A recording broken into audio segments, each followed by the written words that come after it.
Hello, so in this video we will talk about the Bitcoin scalability problem. So we'll try to make this video as fair as possible. I'm also open to discussion, debate. I am trying to represent it to the best of my understanding, and I'm also fine with people correcting me. So I just want to be fair here. I want to go over all the issues here. And right, so let's get started. So basically, well-known facts are more or less that Bitcoin can currently handle about 3 to 7 transactions per second, so which can be settled on chain. So we do know that there is a own metric here. We can also see the transaction rate per second. What the Bitcoin network is currently handling per second? We can see it varies, and we've got examples here where it's at 4 transactions per second. And it can be sometimes lower. We can also look into the Bitcoin Explorer and see, as we know, on average, it should be, or they're trying that each block gets confirmed every 10 minutes. So currently it's like a little bit different. So we can see here there has been a block, for example, confirmed after 5 minutes. Then if almost 38 minutes there has happened nothing. Then after 6 minutes, so then there was one. Then 5 minutes again, and then again. So you can see here sometimes it can be faster, sometimes it can be slower. And if we go in, click onto a block, we can see here the one block contains lots of transactions. For example, this block here contains almost 1,000 transactions. But on average, we only get about, like I said, between 3 to 7 transactions per second, meaning that it's like very slow and not scalable at all. So there have to be improvements to the protocol in order to fix that, to change that.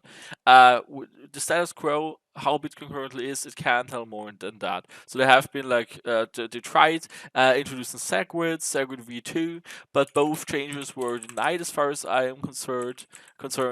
So I could also open this article there.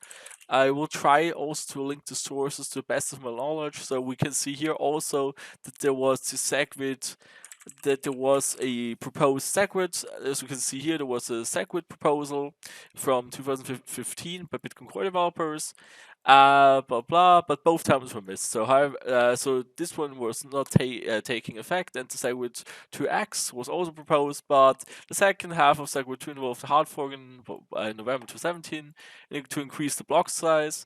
On the 8th of November 2017, developers of SegWit 2 announced that the hard fork plan for blah blah was cancelled. So again, they were trying to work on that, they were trying to change that, but currently there were not enough people trying to find consensus. So let's go on. Is the hash rate important? And I would say no. So it's the hash rate. So yes, it's there for securing the network, because obviously it makes it more difficult to attack the network, because you would have to spend more money per second, quote unquote per second, in order to attack the network, because you would at least need 50%, and to do a 50% attack. So yes, many people call it a 51% attack, but in the end it's enough to have 50% plus one miners to attack the network. But right, so it's basically irrelevant what the network hash rate is. So that's irrelevant. If it's low or high, that doesn't matter. So the same amount of transactions are being validated, and it's also okay if there are lots of accounts, and also if there are, for example, more accounts. But the only problem there is the network getting more and more congested. The more users are using the network, the more transactions will go into the network. As we can see here, at peak times, so this is the so-called mempool. Whenever, the miners are taking transactions out of the mempool. The mempool is basically, as we can see here, is where all valid transactions wait to be confirmed by the Bitcoin network. So it's a storage place, more or less, where all transactions are which are valid, and then at some point when a block is mined, the miner has to confirm all of those there. And we can see here at certain times, so the more people use the Bitcoin network, the bigger the mempool grows. So it's basically a huge backlog where transactions wait until finally some miner picks it up. And we can see here the mempool count metrics tell how many transactions are causing the congestion. So we basically have congestion in there. And during high pressure times, so we can see here that there have been 47,000 transactions in the mempool. So then it takes a little bit longer until your transactions are being confirmed and finally settled them. And so these are huge problems. So if you look at the metric for the all time, you can see here that this has been quite often an issue. So it has been more extreme here. So for example, in 2018, but during certain peak times, you can see that that the mempool just grows very big, and yeah, it's basically a big problem there. And right, so we can also have a look at the mempool size growth. We can see here that they're trying to, so bytes per second, okay, right? So by how many bytes per second does the mempool grow? What else is there? Right. So the next thing here is when the mempool is high and you have to wait for a very long time, then you can basically offer to pay a certain amount of Bitcoin, so your transaction gets validated faster. So that's when the fees are a little bit higher, or you just pay the normal fee, but then have to wait much longer. And it's also a huge problem because you don't. Sometimes it's very important that it settles quickly. Then you have to wait a long time. So let's have a closer look, basically at. So I'm trying to be as fair as possible here. That's why I'm at the Bitcoin wiki entry here. So you can also look here, basically. So at how all of that works. So as we know, let's have a look quickly at how actually the difficulty works in a Bitcoin network. So we do know that approximately they are trying that every 10 minutes a block gets confirmed. So as we know, it varies sometimes, and that's where the network difficulty comes into place. So basically, we have a huge, well, let's call it not a lottery, but there's a specification. So there, for example, the network difficulty tells you how many. So I'm gonna discard that one here. So the Bitcoin network, for example, says it gives a general rule. I want you to find a hash that contains, for example, whatever. For example, 20 zeros at the beginning. That's the beginning. That's the well, problem every miner has to solve. So all the miners are hashing and brute forcing all the possibilities in order to be the first one that finds that hash. So it's irrelevant what the hash has afterwards, but the specification is how many leading zeros have to be there. So we will again have a look at one of the confirmed blocks here. We'll look at the block height 689,514, and we can see here was the specification here. They wanted this amount of zeros at the beginning. Every block, it doesn't matter what block we look at, all the blocks will have a certain amount of zeros at the beginning here. So again, we will look. Oh, it clicked on the miner. My bad. I wanted to click on the block here. So now again at the block, a certain number of zeros. That's zeros. That's the specification. And that's what they have to find. So they're looking. All of the miners are basically all the miners in the network. So we've got lots of them. So lots and lots of miners. They're all brute forcing to find the hash first, and whoever is the first person is allowed to take some transactions, write them into a block, and then persist the block, and basically tell everybody I found the block, and also send a transaction, a Coinbase transaction. So it's not the exchange Coinbase, but Coinbase meaning like that they're giving themselves a reward. So the miner that found the hash first is allowed to give himself a transaction with the reward of currently 6.25 Bitcoin. So let's look further here. So I've been looking over everything here, basically, and as you know, they're using the hash cache algorithm. So right, so it's the hash proof of work function, and it's offering multiple algorithms you can use, and basically you're allowed to use. We can see here that it supports the SHA hashing function. Right, so there it was. Right. So like many blah blah Bitcoin. Okay. All Bitcoin miners, whether blah blah, after creating hash cache proof of work, which act as a vote in the blockchain evolution, and validate the blockchain transaction log. Right. So we can go on here. The hash cache proof of work function was invented in 1997. Okay, we can go on here. Right, and here are the hash function choices. In the 1997 algorithm, hash cache used SHA1 because at the time it was de facto and NIST recommended hash.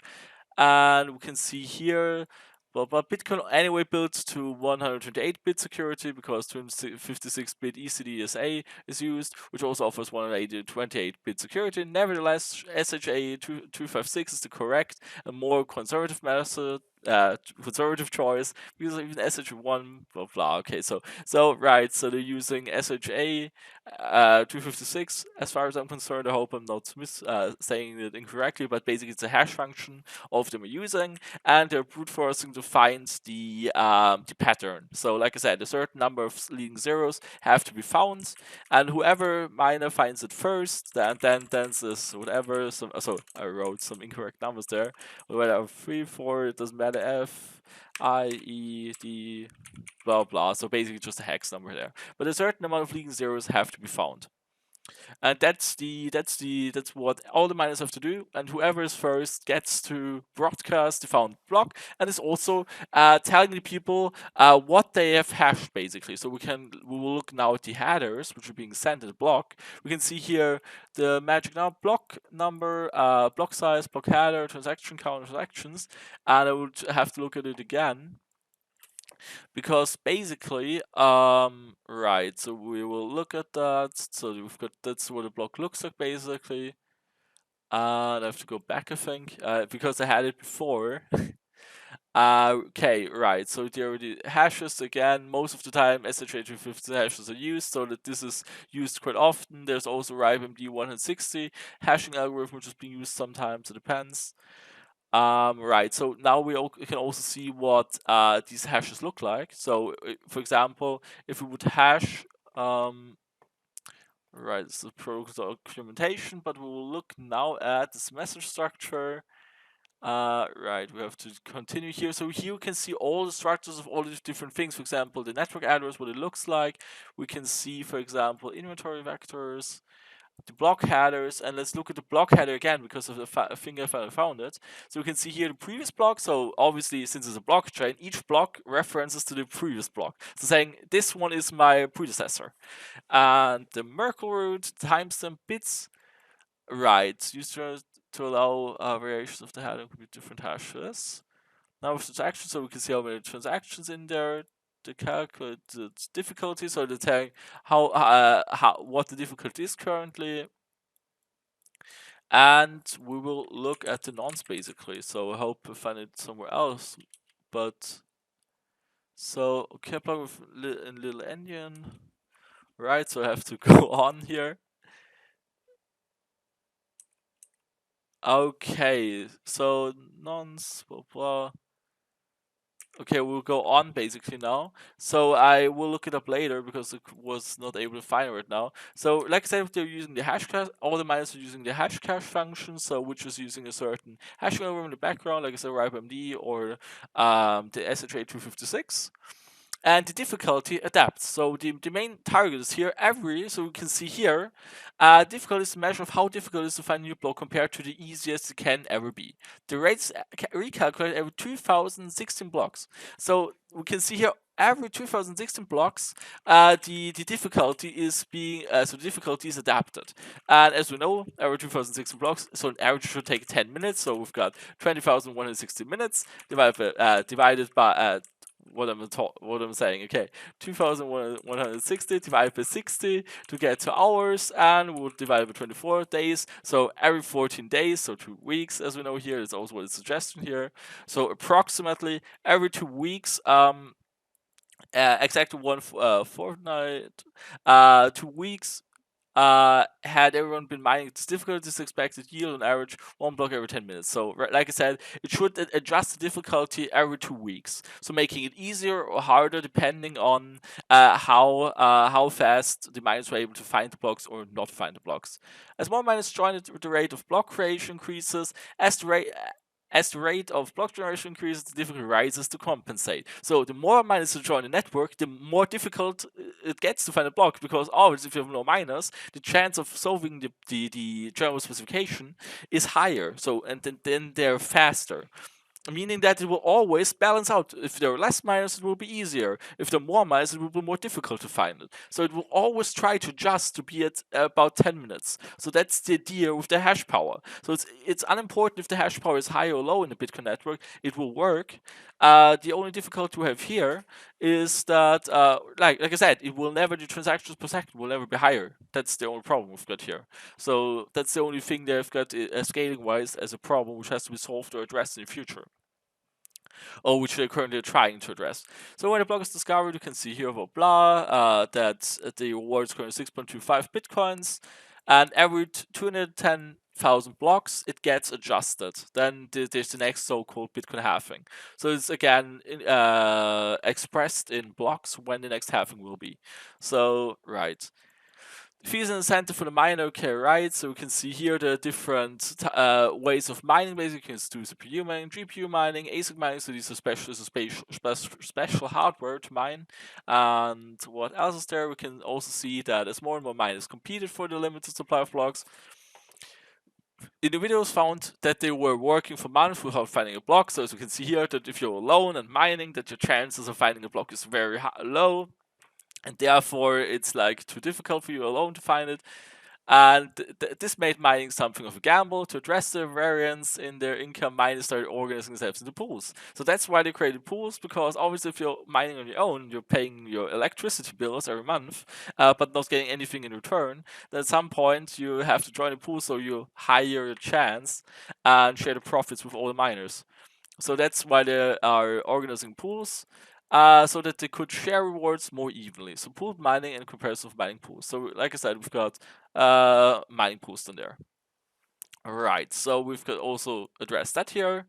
And it's also how it works basically with the adaptation of lowering and hiring the network difficulty.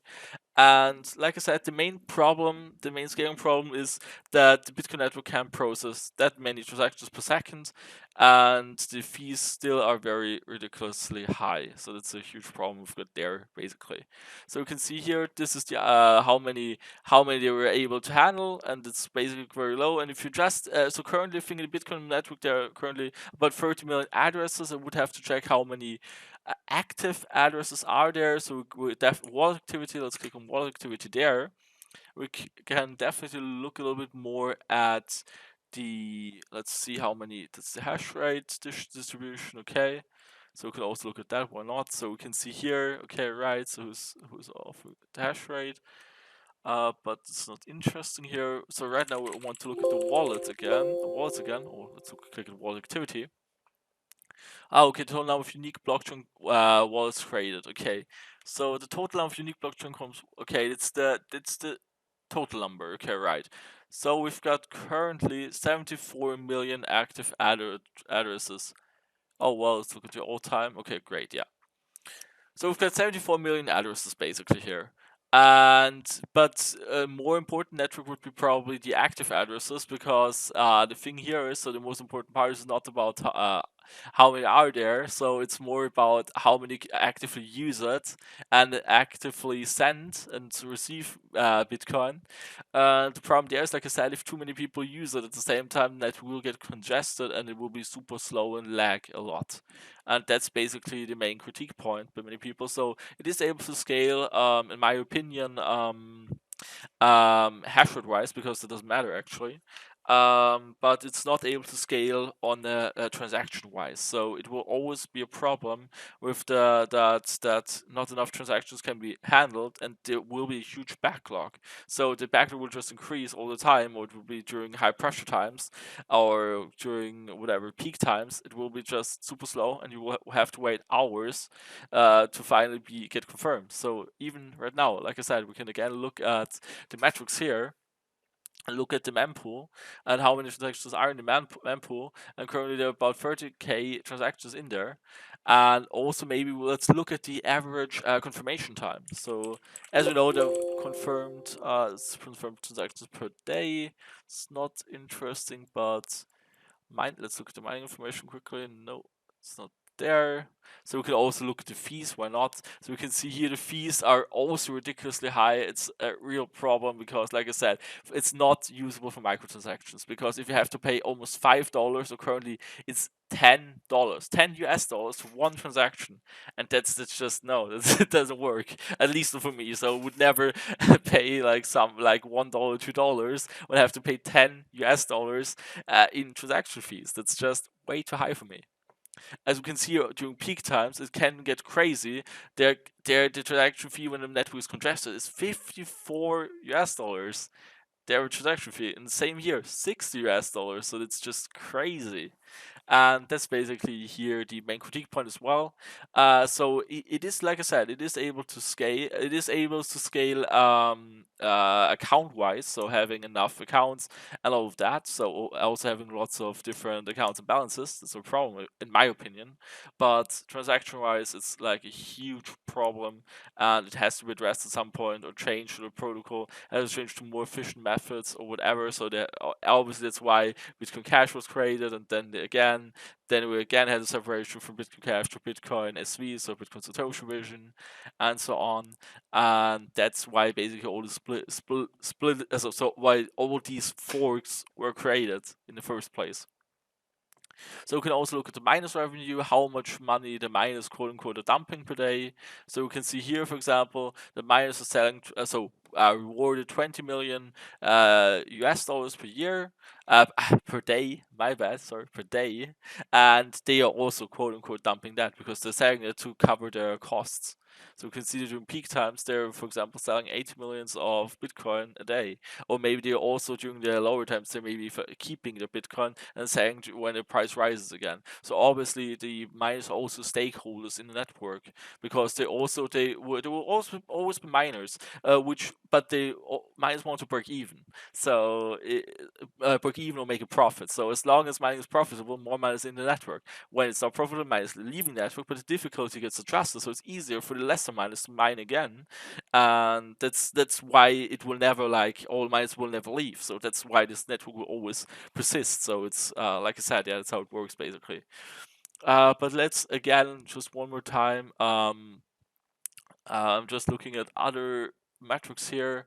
So I think this was the most important part, stuff I've mentioned here. So like I said, the difficulty is always saying how many leading zeros you want, and all the miners are trying to solve it. Whoever is first gets the reward and is allowed to persist this block and tell it all the other miners. They also persisted here.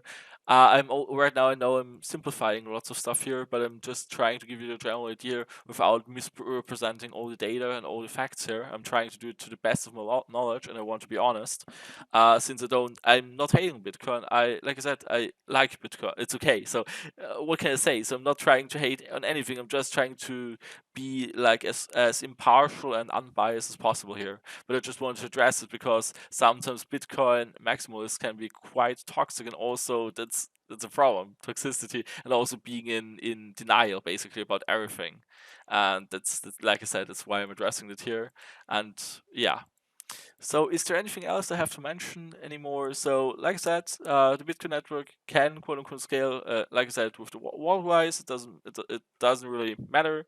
So obviously the storage gets heightened. So so currently, like, the blockchain, so full node needs about 170 gigabytes, I think, as total storage, because the full nodes obviously know the entire transaction history, but it's not a lot. So obviously, storage wisely, the Bitcoin network grows slowly because there are not many transactions on it, and only every 10 minutes the Bitcoin network gets incremented. So we can see here the average block size is 1.4 megabytes. So every 10 minutes, the Bitcoin network is growing by 1.4 megabytes. It's not a lot.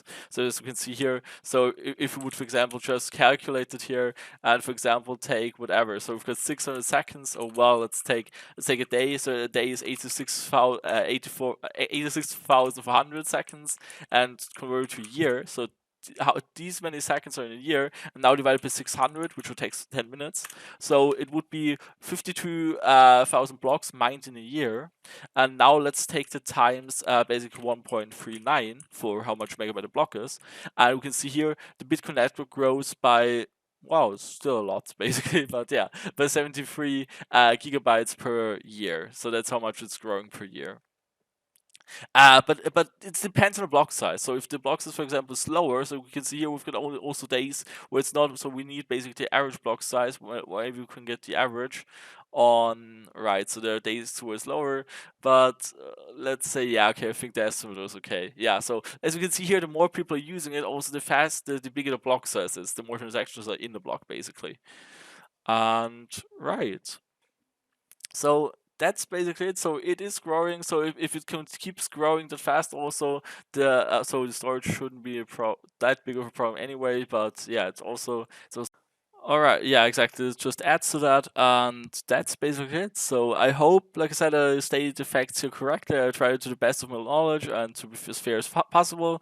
So thanks for watching the video. I will link all the sources I've got here. I've also been looking a little bit into it, so or try to look as much as possible into it before making this video. And like I said, if you disagree with something I've said here, you should just comment down below. And see you in the next video.